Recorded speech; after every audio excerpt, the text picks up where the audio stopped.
My name's Caroline. I live in Bath with my husband Simon and our two children, Seb, who is 5, and Dominic, who is 2, and we have another one on the way.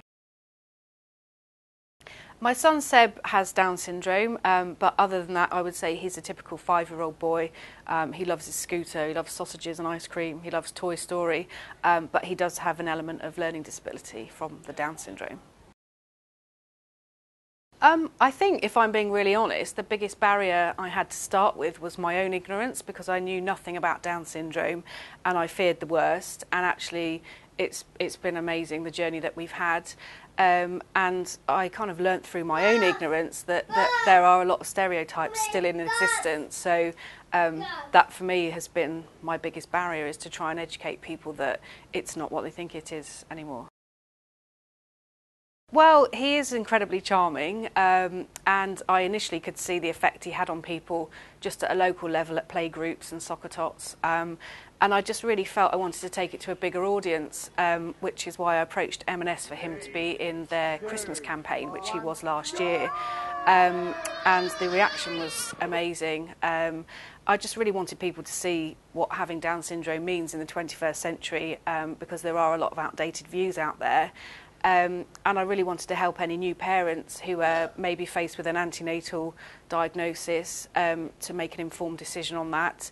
And any new parents, I know that I really was devastated when he was born, and I now also realise it was totally unnecessary, so I hope to help other parents at that time.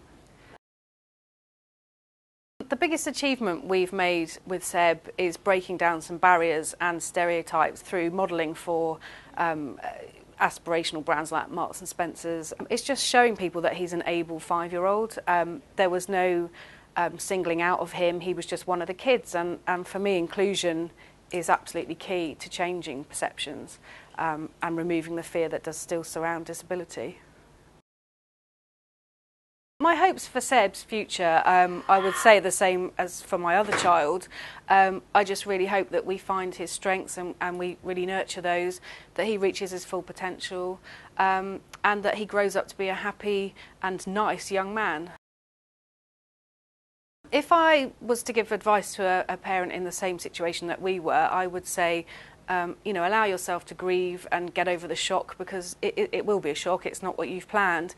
But actually it will be fine, and your child will be the same as any other child to you, and you'll celebrate the highs, you'll be frustrated by the lows, but at the end of the day it will be fine.